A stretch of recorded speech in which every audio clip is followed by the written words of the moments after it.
ಇರಾನ್ನ ಒಟ್ಟು 600 ಸ್ಥಳಗಳ ಮೇಲೆ ಇಸ್ರೇಲ್ ಅಮೆರಿಕ ದಾಳಿ. ಅಮೆರಿಕ ಇಸ್ರೇಲ್ ದಾಳಿಗೆ ಇರಾನ್ನಲ್ಲಿ ಮಾರಣ ಹೋಮ. ಇರಾನ್ನ ಪ್ರತಿ ದಾಳಿಗೆ ಬೆಚ್ಚಿದ ಇಸ್ರೇಲ್ ಅಮೆರಿಕ. 9 ದೇಶಗಳ ಮೇಲೆ ಇರಾನ್ ನಿರಂತರ ದಾಳಿ. ನ್ಯೂಕ್ಲಿಯರ್ ಭೀತಿಯಲ್ಲಿ ವಿಶ್ವ. ಇನ್ನೆಷ್ಟು ದಿನ ವಾರ್? ಈ ಕ್ಷಣದ ಅಪ್ಡೇಟ್.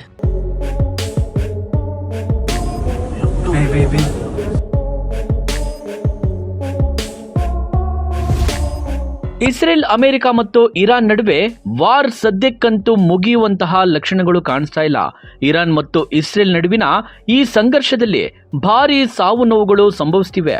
ಇರಾನ್ ಮೇಲೆ ನಡೆದ ದಾಳಿಯಲ್ಲಿ ಈವರೆಗೂ 176ಕ್ಕೂ ಹೆಚ್ಚು ಮಕ್ಕಳು ಸೇರಿದಂತೆ 1000 ಗಡಿ ದಾಟ್ತಾ ಇದೆ ಸಾವಿನ ಸಂಖ್ಯೆ. ಇಂತಹದೊಂದು ವರದಿ ವಿಶ್ವವನ್ನ ಬೆಚ್ಚುವಂತೆ ಮಾಡಿದೆ. ಇರಾನ್ನ ಕ್ಷಿಪಣಿ ವ್ಯವಸ್ಥೆಗಳ ಮೇಲೆ ಭಾರೀ ಪ್ರಮಾಣದಲ್ಲಿ ಬಾಂಬ್ ದಾಳಿ ನಡೆದಿದೆ. ದೇಶದ 131 ನಗರಗಳು ದಾಳಿಗೆ ಗುರಿಯಾಗಿವೆ ಎನ್ನಲಾಗಿದೆ. ಇರಾನ್ನ ಅಣ್ವಸ್ತ್ರ ನೆಲೆಯೂ ಕೂಡ ಇಸ್ರೇಲ್ ಅಮೆರಿಕದ ಬಾಂಬ್ ದಾಳಿಗೆ ಉಡಿಸಾಗಿದೆ ಎಂದು ವರದಿಯಾಗ್ತಿದೆ. ಎರಡೂ ಕಡೆ ಅಪಾರ ಪ್ರಮಾಣದ ಸಾವು ನೋವುಗಳು ಸಂಭವಿಸುತ್ತಿವೆ. ಇದರ ನಡುವೆ ಇರಾನ್ ಇಸ್ರೇಲ್ ಮಧ್ಯದ ಯುದ್ಧದ ಸ್ಥಿತಿಯಿಂದಾಗಿ ಕನ್ನಡಿಗರು ಸೇರಿದಂತೆ ಅನೇಕ ಭಾರತೀಯರು ಮಧ್ಯಪ್ರಾಂತ್ಯ ರಾಷ್ಟ್ರಗಳಲ್ಲಿ ಸಿಲುಕಿಕೊಂಡಿದ್ದಾರೆ. ಅವರನ್ನು ಸುರಕ್ಷಿತ ಸ್ಥಳಗಳಿಗೆ ಸಾಗಿಸುವ ಹಾಗೂ ಕರೆತರುವ ಕಾರ್ಯಗಳು ನಡೆಯುತ್ತಿವೆ.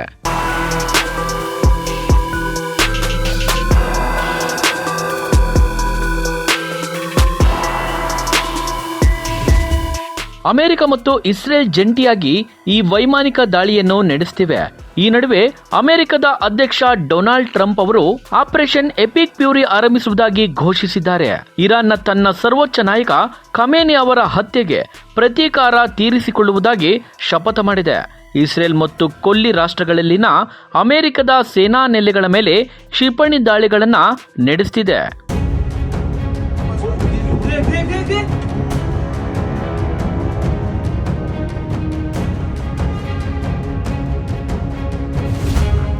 ಅಮೆರಿಕ ಮತ್ತು ಇಸ್ರೇಲ್ ಜಂಟಿ ಮಿಲಿಟರಿ ದಾಳಿಗೆ ತುತ್ತಾದ ಬಾಲಕಿಯರ ಶಾಲೆ.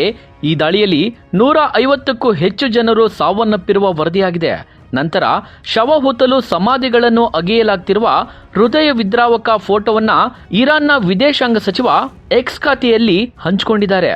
ಅವರ ದೇಹಗಳು ಚೂರು ಚೂರಾಗಿವೆ ಎಂದು ಸಾಮಾಜಿಕ ಮಾಧ್ಯಮಗಳಲ್ಲಿ ಪೋಸ್ಟ್ನಲ್ಲಿ ಬರೆದುಕೊಂಡಿದ್ದಾರೆ. ಸಾಲಾಗಿ ಅಗೆಯಲಾದ ಉದ್ದವಾದ ಸಮಾಧಿಗಳ ಪಕ್ಕ ನಿಂತು ಅಳುತ್ತಿರುವ ಜನರ ಚಿತ್ರವನ್ನು ಕೂಡ ಹಂಚಿಕೊಂಡಿದ್ದಾರೆ. ಇದು ಯುದ್ಧದ ಕರಾಳತೆಯನ್ನು ಬಿಂಬಿಸುತ್ತಿದೆ. ಈ ಘಟನೆಯ ಬೆನ್ನ ಹಿಂದೆಯೇ ಇರಾನ್ ಟೆಹರಾನ್ನಲ್ಲಿ ಸಿಲುಕಿರುವ ಭಾರತೀಯ ವಿದ್ಯಾರ್ಥಿಗಳನ್ನು ಸುರಕ್ಷಿತ ಸ್ಥಳಗಳಿಗೆ ಸ್ಥಳಾಂತರಗೊಳಿಸಲು ಹರಸಾಹಸ ಪಡುತ್ತಿದೆ.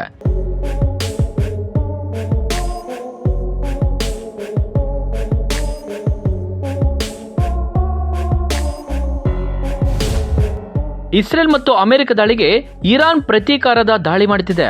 ಈ ಕಡೆ ಅಮೆರಿಕದ ಅಧ್ಯಕ್ಷ ಟ್ರಂಪ್ ಯುದ್ಧ ಇನ್ನು 1 ತಿಂಗಳ ಕಾಲ ನಡೆಯುತ್ತೆ ಅಂತ ಹೇಳಿದ್ರೆ, ಈ ಕಡೆ ಇಸ್ರೇಲ್ನ ಪ್ರಧಾನಿ ಇದು ಅಂತ್ಯವಿಲ್ಲದ ಯುದ್ಧ ಎಂದು ಆಕ್ರೋಶದಿಂದ ಹೇಳ್ತಿದ್ದಾರೆ. ಇರಾನ್ನ ಪರಮಾಣು ಕೇಂದ್ರವನ್ನ ಗುರಿಯಾಗಿರಿಸಿಕೊಂಡು ಇಸ್ರೇಲ್ ಮತ್ತು ಅಮೆರಿಕ ದಾಳಿ ಮಾಡಿವೆ. ಪರಮಾಣು ಕೇಂದ್ರದ ಸ್ಥಳೀಯ ಪ್ರದೇಶಗಳನ್ನ ಧ್ವಂಸಗೊಳಿಸಿದ್ದಾರೆ. ಇಷ್ಟೇ ಅಲ್ಲದೆ ಜಗತ್ತಿಗೆ ತೈಲ ಸರಬರಾಜು ಮಾಡುವ ಅರಾಮ್ಕೋ ತೈಲ ಘಟಕದ ಮೇಲೆ ಇರಾನ್ ದಾಳಿ ಮಾಡಿದೆ. ಇರಾನ್ ಡ್ರೋನ್ ದಾಳಿಗೆ ತೈಲ ಘಟಕಕ್ಕೆ ಹಾನಿ ಉಂಟಾಗಿದೆ. ನಿರಂತರವಾಗಿ ದಾಳಿ ಮಾಡುತ್ತಿರುವ ಇಸ್ರೇಲ್ ಅಮೆರಿಕ ಇರಾನ್ನ ವಿಶ್ವ ಪಾರಂಪರಿಕ ಕಟ್ಟಡದ ಮೇಲೂ ದಾಳಿ ಮಾಡಿದೆ. ಗೊಲೆಸ್ತಾನ್ ಅರಮನೆ ಮೇಲೆ ಇಸ್ರೇಲ್ ದಾಳಿ ಮಾಡಿದೆ. ಮಿಸೈಲ್ ದಾಳಿಯಲ್ಲಿ ಅರಮನೆಗೆ ಭಾರೀ ಹಾನಿ ಉಂಟಾಗಿದೆ. ಇರಾನ್ನ ಗ್ರಹಚಾರ ನೆಟ್ಟಗಿಲ್ಲ ಅನ್ಸುತ್ತೆ. ಯಾಕಂದ್ರೆ ಯುದ್ಧದ ನಡುವೆ ಇರಾನ್ನಲ್ಲಿ ಭೂಕಂಪ ಆಗಿದೆ. ವರದಿಗಳ ಪ್ರಕಾರ ಇರಾನ್ನಲ್ಲಿ ಈವರೆಗೂ ಸಾವಿನ ಸಂಖ್ಯೆ 1000ದತ್ತ ಸಾಗ್ತಿದೆ ಎಂದು ತಿಳಿದು ಬಂದಿದೆ.